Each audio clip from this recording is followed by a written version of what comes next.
Morning, জয় জগন্নাথ, রাধে রাধে। কেমন আছেন সবাই? আশা করি সবাই ভালো আছেন, সুস্থ আছেন। আমি অনেক ভালো আছি। তো দেখো বন্ধুরা, সকাল সকালে আমি এক গোছা ভর্তি ফুল নিয়ে চলে এসেছি আমার ঠাকুরের জন্য। আর এখানে আমার ঠাকুর পুজোটা আমি আরম্ভ করব। এখন সব পরিষ্কার করে নিয়েছি, ঠাকুরদেরকেও সবাইকে স্নান করিয়ে দিয়েছি, গোপাসনাকে স্নান করিয়ে নতুন জামা কাপড় সব পরিয়ে দিয়েছি। এখানে এক ঝুড়ি ফুল আছে, ফুলগুলো এবার সাজাবো। তো চলো আমি আগে ফুলগুলো সব সাজিয়ে পুজোটা করে নিই, তারপরে তোমাদের সঙ্গে দেখা হচ্ছে। এখানে দেখো বন্ধুরা, পূজাটা আমার শেষ হয়ে গেল। আজকে তো শনিবার, মাকে জবা ফুল দিয়ে কত সুন্দরভাবে সাজিয়েছি। সবসময় সাজাই, কিন্তু আজকে একটু বেশি জবা ফুল দিয়ে সাজিয়েছি। কেমন লাগছে মাকে বলবে।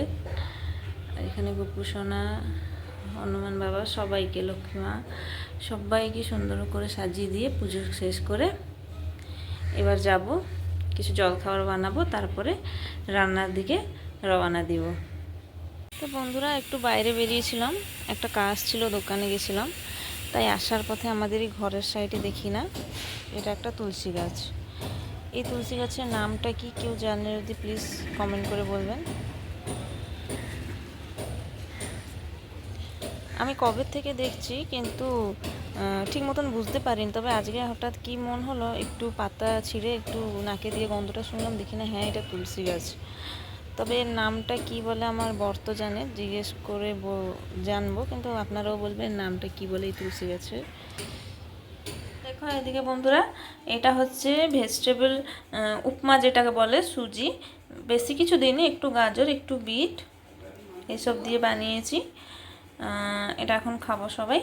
আর এই যে তরকারিটা দেখছো, এটা হচ্ছে বাইরে থেকে কেনা তরকারি। এটা হচ্ছে আলু মটরের তরকারি, এটা হচ্ছে বাইরে থেকে কেনা। তবে উপমার সঙ্গে এটা খেলে খুব ভালো লাগবে। এই রেসিপিটা আমি আরেকদিন দেবো, কেননা আজকে যদি দিই তাহলে ভিডিওটা অনেক লং হয়ে যাবে। তাই জন্য এই রেসিপিটা আমি আরেকদিন বানিয়ে দিব। তো চলো আগে জলখাবার খেয়ে নিই, তারপরে আপনাদের সঙ্গে দেখা হচ্ছে কি রান্না আজকে করব, সব কিছুটাই শেয়ার করব। বন্ধুরা, জলখাবার টিফিন তো হয়ে গেছে, আর এখন যাব রান্নার দিকে। রান্নাটা আমার প্রায় হাফ হয়ে এসছে, মানে ভাতটা আমি বসিয়ে দিয়েছি। ভাতটা হতে একটু লেট হয়, তাই ভাতটা আমি বসিয়ে দিয়েছি। তা ভাতের সঙ্গে আজকে কি কি রান্না করব সেটা আপনাদেরকে দেখাবো। আজকে তো শনিবার, শনিবারে আমরা নিরামিষ খাই। তা নিরামিষে বেশি কিছু বানাবো না, হালকা মতন যেটা একটা দুটো কিছু তরকারি বানিয়ে দিব, আর ওইটা দিয়ে খাওয়া হয়ে যাবে। তো চলো দেখি আজকে কি বানাচ্ছি সেটা আপনাদেরকে দেখাচ্ছি। দেখো বন্ধুরা, ভাতটা আমার হয়ে গেছে, এখন ডাল বসাবো। তার সাথে কালকে যে বরমশাই এনেছিল বাজার, এখানে পটল আছে, পটলটাকে কুচি কুচি করে কেটে আলু দিয়ে ভাজা করব। এরকমই ভাজা করলে আমার মেয়েও খেতে ভালোবাসে, বড় খেতে ভালোবাসে, আমাকেও ভালো লাগে।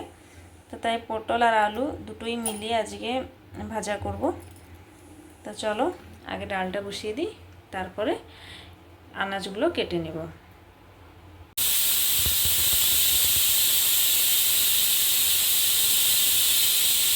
এদিকে দেখো বন্ধুরা, আমার ডালটাও হয়ে গেছে। এখানে সব কিছু পেঁয়াজ কুচি, একটু রসুন, কাঁচা লঙ্কা, টমেটো সব কেটে রেখে দিয়েছি। পটলটাকে এইভাবে সরু সরু করে কেটেছি। আলু আর পটল একসাথে সরু সরু করে কাটা আছে। ডালটাকে ফোড়ন দিয়ে পটলটাকে ভাজা করব। আর তার সাথে বরমশাই একটা নিয়ে এসেছিলো, একটা ছোট্ট পাঁপড়ের প্যাকেট। এই পাঁপড়টা না খেতে খুব স্বাদ হয়, তাই জন্য এই পাঁপড়টাকেও ভাজবো। তো চলো রান্নাটা কমপ্লিট করি। নিরামিষ রান্না, তাই জন্য রান্নাটা তাড়াতাড়িভাবে শেষ হয়ে গেছে। যদি আমিষ হতো একটু দেরি হতো। তা যাই হোক, রান্নাটা শেষ করে নিই। তারপরে আরেকটা কথাও আপনাদেরকে বলতে চাই, এর যে পরের ভিডিওটা আমি দেবো, এই ভিডিওটা অনেক ভালো, অনেক ফাটাফাটি ভিডিও বলতে গেলে চলে।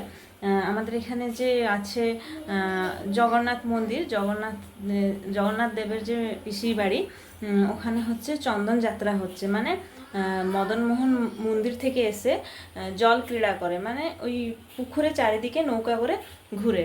তো ওই যাত্রাটা এখন হচ্ছে। তো যাই হোক, আমি যেরকম হলে আজকে তো যাবই। তা এই ভিডিওটা হচ্ছে নেক্সট ব্লগে নিয়ে আসবো। তা আজকে তো আর ওই ভিডিও দেওয়া যাবে না, কেননা ভিডিও অলরেডি অনেক বড় হয়ে গেলে কেউ দেখতে চাইবে না। তো আজকে এই ব্লগই এতটা অবধি রাখবো। আজকের দিনটা সারাদিনটা কি করছি, কিন্তু পরের ভিডিওতে আমি ওই ব্লগটাকে নিয়ে আসবো, যেখানে আমরা যাব চন্দন যাত্রা দেখতে। আশা করি ওই ব্লগটাও আপনাদেরকে খুব ভালো লাগবে। তা চলো আগে রান্নাটা শেষ করে নিই, তারপর আপনাদের সঙ্গে কথা হচ্ছি।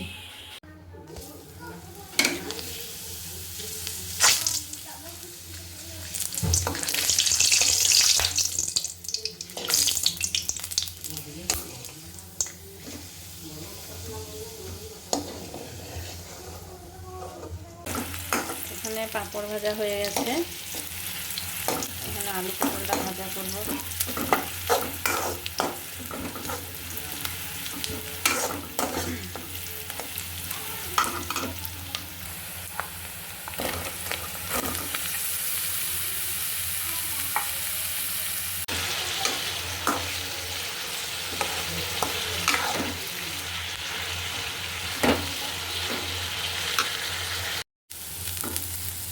এখানে আমার ভাজাটা হয়ে গেছে, সব রান্নাই শেষ, এবার যাবো খাওয়া দাওয়া করবো।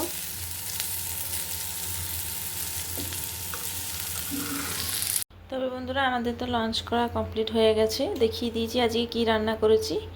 তবে এখানে কালকের একটু ভাত বেঁচেছিল রাত্রিবেলা, আর ভাতের ফ্যানটা রেখে দিয়েছি, আর এখানে কালকে রুটি 3টে খানি গেছে, তো এটাকে দিয়ে দেবো প্রত্যেক দিনের মতন গরুকে। তো চলো গরুকে আগে দিয়ে আসি। তো এখানে দেখো চলে এসেছি, কত রোদ দেখতে পাচ্ছ তো, প্রচণ্ড রোদ। এই যে ও দাঁড়িয়ে আছে, আয় আয় আয়, ডাকলে এক্ষুনি চলে আসবে। আয় আয় আয় আয় আয়, দেখেছো তো বন্ধুরা, ডাকতে ডাকতে চলে এসছে। এ নাও খাও। তো কেমন লাগলো বন্ধুরা আজকের ভিডিওটা? যদি ভালো লেগে থাকে অবশ্যই ভিডিওটা লাইক করবেন, আর সুন্দর করে একটা কমেন্ট করে দেবেন। তবে চলি, আবার দেখা হবে নতুন ভিডিওর সাথে। বাই বাই, জয় জগন্নাথ, রাধে রাধে।